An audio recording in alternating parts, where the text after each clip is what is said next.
GTB hospital यानी कि दिल्ली का गुरु तेग बहादुर हॉस्पिटल के अंदर जो लिफ्ट होती है, लिफ्ट में एक आदमी बैठता है जिसका नाम नरेंद्र होता है। नरेंद्र ऑपरेटर का काम करता है और इसी बीच में दो सगे भाई जो कि दोनों के दोनों तांत्रिक होते हैं, वो आ जाते हैं। जैसे उन्हें लिफ्ट से उतारा गया था, उतारने के दौरान ही नरेंद्र से पूछा जाता है कि तुम कितना रुपये महीने कमाते हो। नरेंद्र कहता है कि भैया जी बस 15 या 20 हज़ार रुपये के आसपास कमाता हूँ, इससे ज़्यादा तो नहीं कमाता। दोनों तांत्रिक कहते हैं कि अगर तुम चाहो तो हम तुम्हें करोड़पति बना देंगे, मालामाल बना देंगे, इतना पैसा तुम्हारे पास होगा कि तुम कभी कल्पना भी नहीं कर सकते। नरेंद्र पूछता है कि ऐसा क्या करना होगा। वो कहता है कि बस एक मानव की खोपड़ी लाकर हमें दे दो, और जैसे ही तुम मानव की खोपड़ी लाकर हमें दोगे तो हम उसके बदले में तुम्हें 60 करोड़ रुपए देंगे। 60 करोड़ रुपए का नाम सुनने के बाद नरेंद्र के होश फाख्ता हो जाते हैं, सोचने पर मजबूर हो जाता है।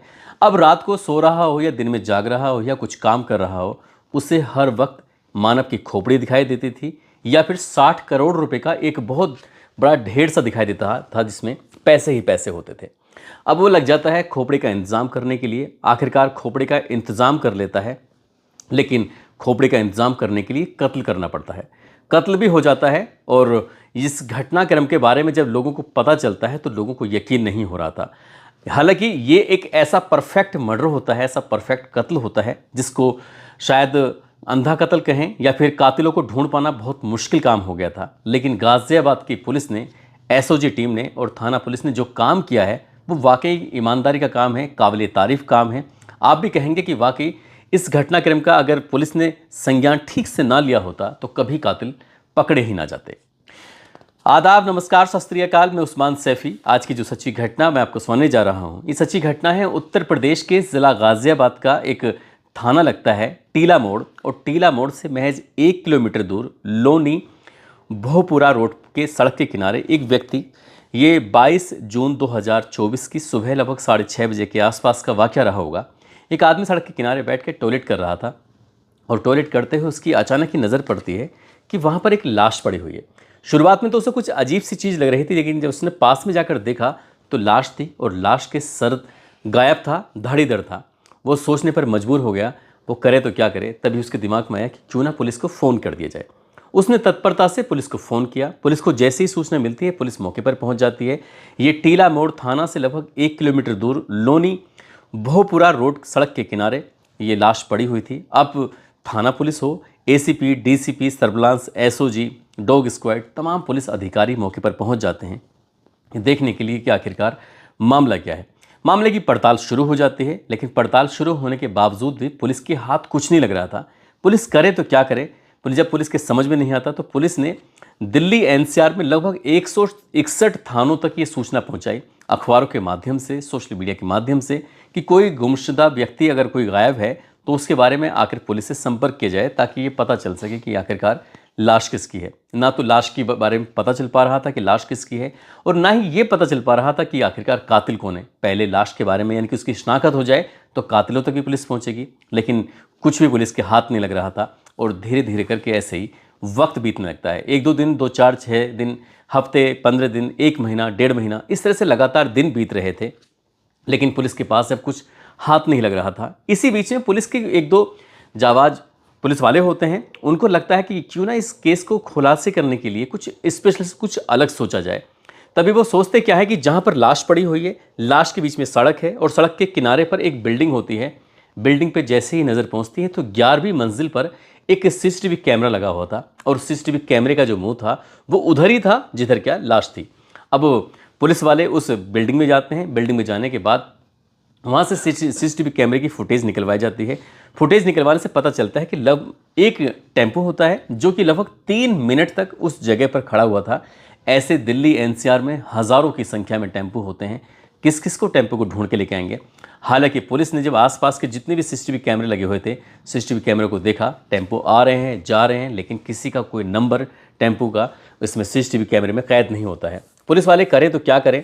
वक्त धीरे धीरे करके आगे बढ़ रहा था। हालांकि पुलिस ने अपने मुखबिर भी सेट कर दिए। मुखबिरों को लगाया कि आखिरकार ये टेम्पो या फिर कत्ल किसका हुआ है, कातिल कौन है, कोई भी छोटी से छोटी इन्फॉर्मेशन हो, मिलनी चाहिए ताकि हम कातिलों तक पहुंच सकें।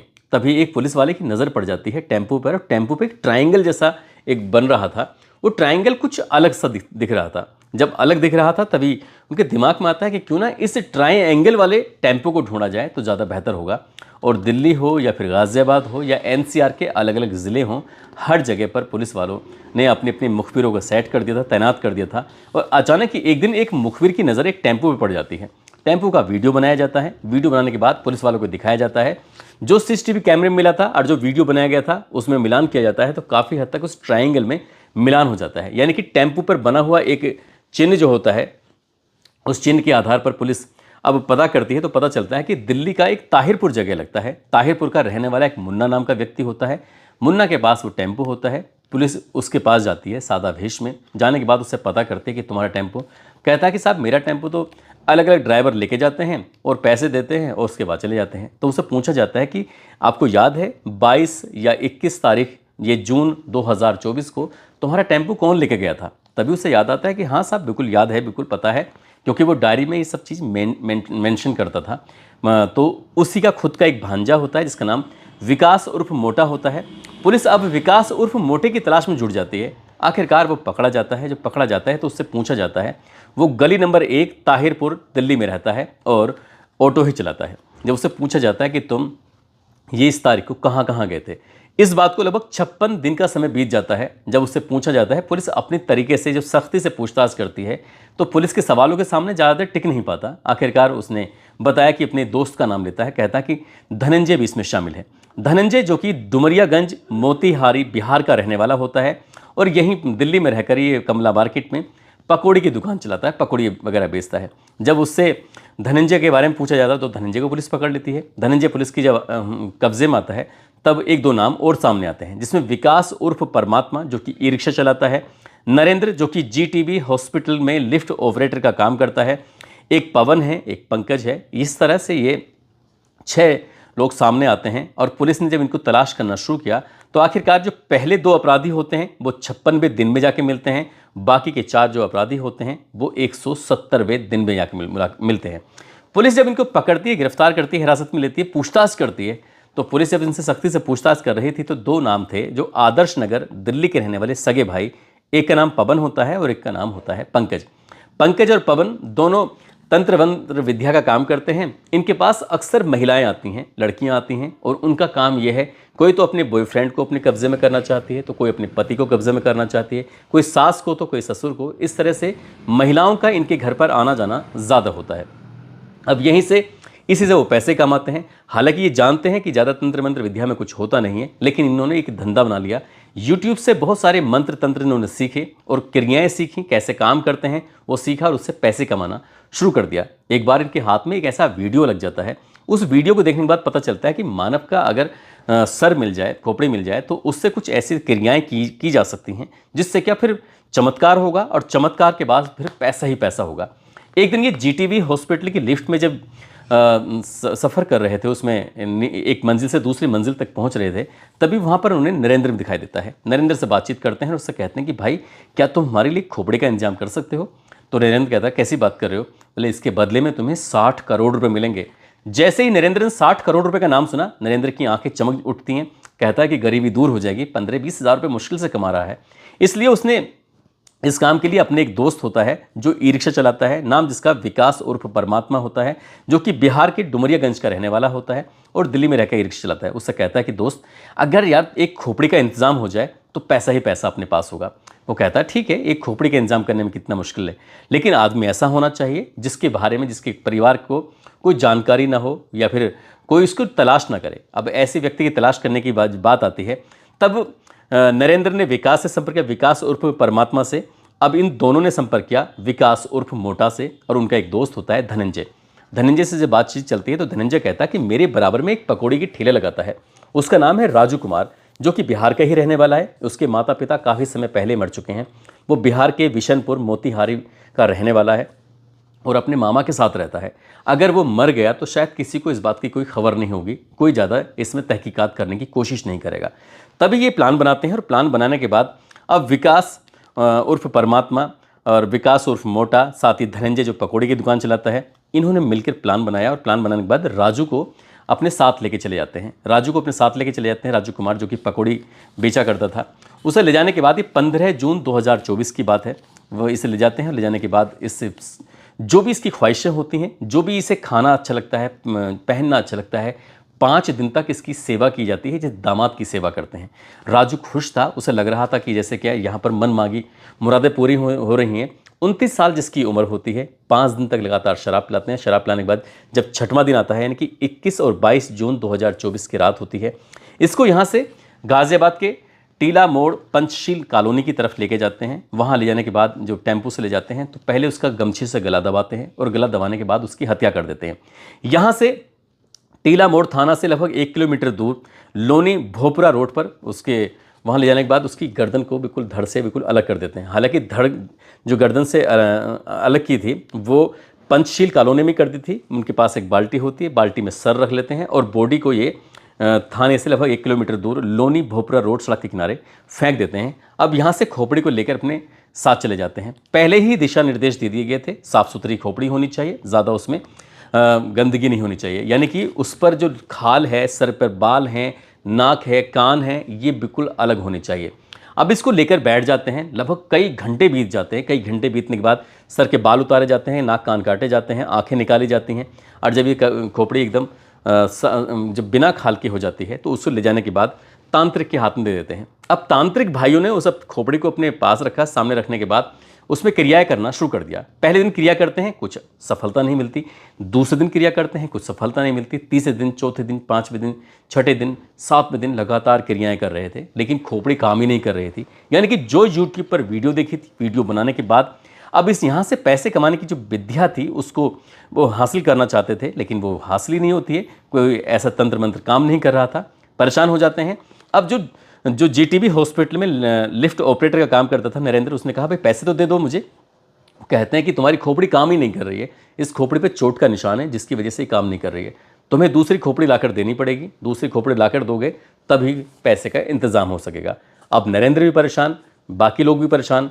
अब जिसके पास बात पहुंचती है उनको असल में ये नहीं बताया गया था, जिन्होंने कत्ल किया था, जिन्होंने इंतजाम किया था, उनको सिर्फ 5 लाख रुपए का लालच दिया गया था कि तुम 5 लाख रुपए का एक खोपड़ी का इंतजाम कर दो और हम आपको 5 लाख रुपए देंगे, लेकिन काम होने के बाद। इसी तरह से हालांकि पुलिस ने इन कातिलों को पकड़ लिया और खोपड़ी खंडित करने की बात कहकर जब ये बात आती है तो यहाँ से अब ये अपने सब के सब अपने आप को बचाने में जुट जाते हैं। जब तांत्रिकों ने उस खोपड़ी को एक दिल्ली के मजलिस पार्क के पास मेट्रो हॉस्पिटल है, उसी के पास एक नाला होता है, वो वहाँ फेंक देते हैं। धड़ उसका पहले ही मिल जाता है। लेकिन जब पुलिस इनके यहाँ पर रेड डालती है तांत्रिकों के पास, उनके पास एक छोटी सी खोपड़ी मिलती है। पुलिस ने जब उस खोपड़ी के बारे में पूछा कि ये खोपड़ी किसकी है जो पहले से ही मौजूद थी, तो वो कहता है कि ये साहब बंदर की खोपड़ी है।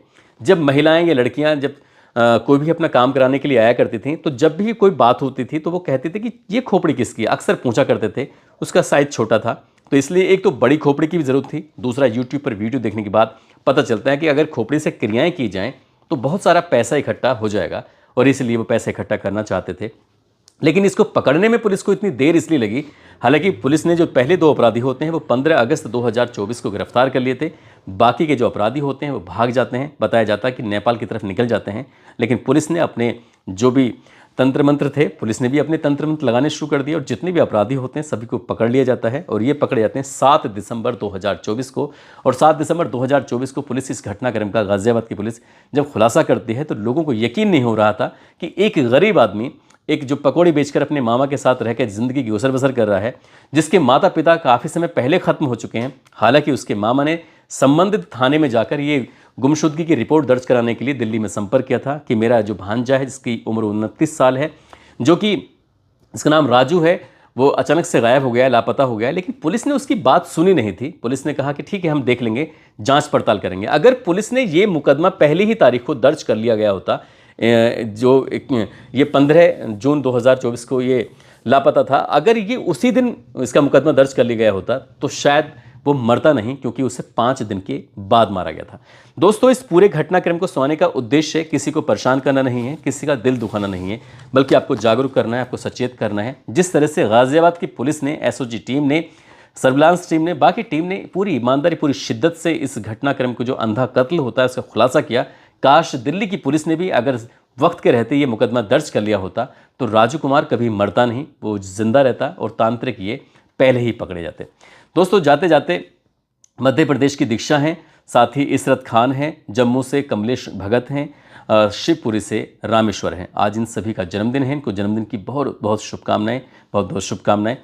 साथ ही कुछ लोगों ने नाम लेने की अपील की है, जिसमें मनीष कुमार नालंदा से, नीतीश भारद्वाज चित्तौड़गढ़ से, सचिन आनंद सिद्धार्थनगर से, अफजल अली नेपाल से, रौनक कुमार उत्तराखंड से, निशात प्रजापति सुल्तानपुर से, लोकेंद्र गौतम अमरोहा से, सलमान खान पानीपत से, जितेंद्र कुमार प्रयागराज से, मुबीन खान अलवर से, मोहम्मद अली अख्तर बिहार से, नीरू हरियाणा से, आयशा खान मेवात से, जुनैद खान मेवात से, मोहम्मद रिजवान बिहार से, सुरेश माथुर छत्तीसगढ़ से, अनिल कुमार भरतपुर से। आप सब लोग अपना ख्याल रखें, सुरक्षित रहें। जय हिंद, जय भारत।